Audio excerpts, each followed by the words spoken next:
ফের একটি ভারতীয় ট্রলারকে আটক করেছে বাংলাদেশের নৌবাহিনী। গত 15 দিনে এ নিয়ে 3টি ভারতীয় ট্রলারকে আটক করেছে বাংলাদেশের নৌবাহিনী। বাংলাদেশের হাতে আটক 48 জন ভারতীয় মৎস্যজীবী।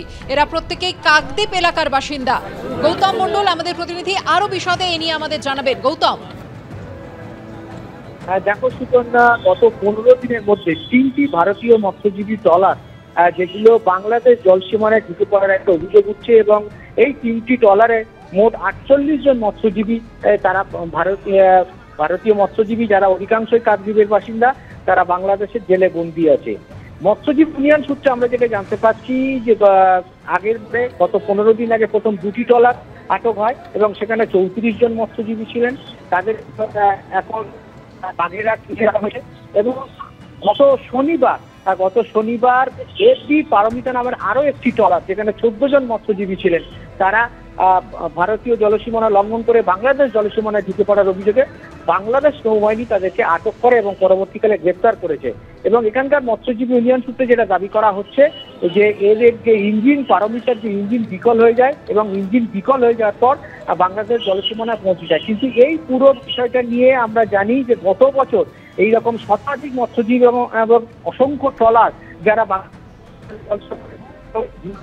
এবং পরবর্তীকালে সমঝোতার ফলে বাংলাদেশের কিছু মৎস্যজীবী যারা এখানে আটকে পড়েছিল তাদেরকে মুক্তি দেওয়া হয় এবং ভারতীয় যে মৎস্যজীবীরা যারা বাংলাদেশে আটকে ছিল তাদেরকে মুক্তি দেওয়া হয় এবং পরবর্তীকালে তারপরে তাদের উপর অত্যাচারের অভিযোগ উঠেছিল। এই যে ভারত বাংলাদেশ একটা টানাপোড়েন চলছে, সম্পর্কের টানাপোড়েন, তারই মাঝে এই যে 3টি ট্রলার গত 15 দিনে বাংলাদেশ নৌবাহিনীর হাতে আটক হলো এবং 48 জন মৎস্যজীবী গ্রেপ্তার হলো, এটা নিয়ে রাজ্য সরকার এবং মৎস্য দপ্তর যথেষ্ট উদ্বিগ্ন।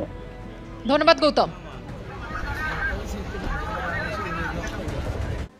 চলে আসছে পরের খবরে। বাংলাদেশি মডেল অভিনেত্রী শান্তা পালকে নিয়ে সামনে এলো আরও নতুন তথ্য। শুধুমাত্র ভারতীয় সেজে কলকাতায় থাকাই নয়, ঠাকুরপুকুর থানায় প্রতারণার অভিযোগও দায়ের করেছিলেন এই শান্তা পাল। তার স্বামী মোহাম্মদ আশরাফের সঙ্গে গিয়ে ইন্টেরিয়ার ডেকর সংস্থার কর্ণধারের বিরুদ্ধে 7 লক্ষ টাকার প্রতারণার অভিযোগ জানিয়েছিলেন শান্তা পাল।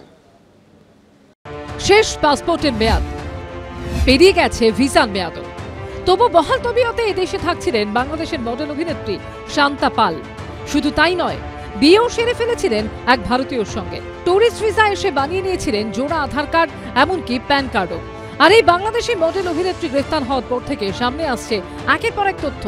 বাংলাদেশি পরিচয় গোপন করে ঠাকুরপুকুর থানায় প্রতারণার অভিযোগও দায়ের করেছিলেন তিনি। অভিযোগপত্রে নিজেকে গলফগ্রিনের রাজেন্দ্র প্রসাদ কলোনির বাসিন্দা বলে পরিচয় দেন। সেখানে শান্তা অভিযোগ করেন নিউ আলিপুরের ফ্ল্যাটে ইন্টেরিয়ার ডেকোরেশন করাতে গিয়ে 7 লক্ষ টাকার প্রতারণার শিকার হয়েছেন। সংশ্লিষ্ট হোম ডেকর সংস্থার কর্ণধারের বিরুদ্ধে এফআইআর দায়ের করার আবেদন জানান বাংলাদেশি মডেল অভিনেত্রী। আর তার স্বামীর বক্তব্য, ঠাকুরপুকুর থানায় শান্তাকে অভিযোগ জানাতে নিয়ে গিয়েছিলেন তিনি।